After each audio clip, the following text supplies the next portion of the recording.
The 3-month-old elephant calf was first spotted by a camp manager at Greater Mapungubwe Transfrontier Conservation Area, TFCA, in Zimbabwe during the first week of July.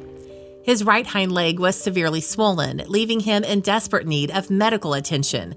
The camp manager took photos of the elephant and sent them to AWARE Trust Zimbabwe. Upon receiving photos of the calf, veterinarians from AWARE immediately began to track down the elephant, getting permission to search the parks from wildlife officials and getting in touch with locals in the area to see if they knew anything about the young elephant and his troubling condition. From the photos provided, the team accurately guessed that the calf's foot was wrapped in a wire snare trap. These elephants roam the Greater Mapungubwe TFCA into Tuli and Botswana, part of which is communal land. Dr. Lisa Marabini, director of AWARE, told the Dodo, "I suspect the elephant picked up a snare set by a villager for the bushmeat trade." By the time the veterinarians were able to reach the watering hole where Keith, his mother, and his herd had reportedly been gathering for 2 days in a row, it was too late. The injured elephant and his herd had disappeared. Immobilizations can only safely be performed in daylight, as the drug takes 10 to 15 minutes to take effect, during which time an animal could run off and get lost in the darkness, AWARE wrote on Facebook. Additionally, it would not have been safe to immobilize the baby elephant and its mother with up to 100 other elephants milling around.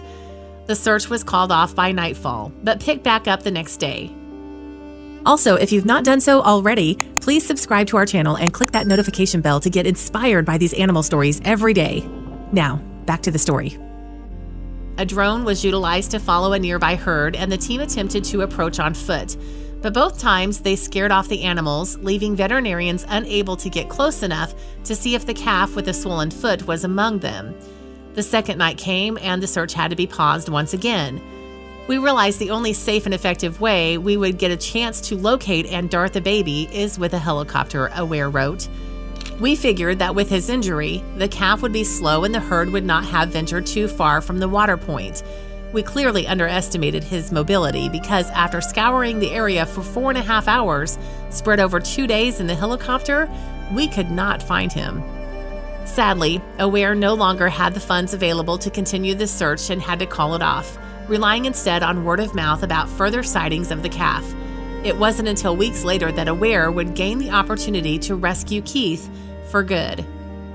In the last 10 days, reports and sightings started to come in again at the same water hole, together with some pictures showing the calf's deteriorating condition. AWARE wrote on a Facebook post on July 24th, recounting the rescue. The AWARE team had a rhino management operation scheduled and decided to utilize their resources from that operation to take one last stab at locating Keith. Finally, on Saturday, Keith was found.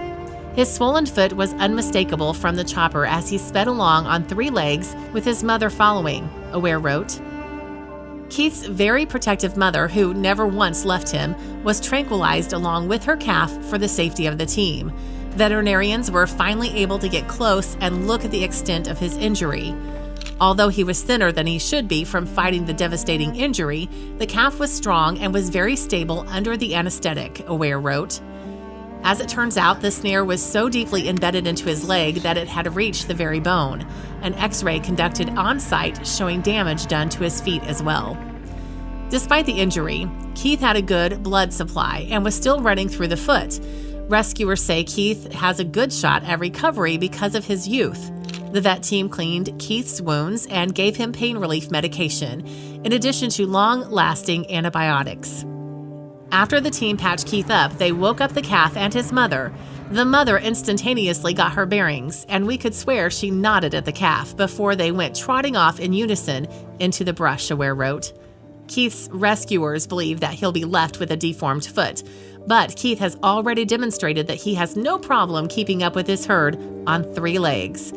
More importantly, Keith will no longer have to endure the pain that plagued him for weeks, thanks to the veterinarians who refused to give up on saving him. If you like the video, please give it a thumbs up and consider sharing it with your friends and family. Thanks again, and we'll see you in the next one.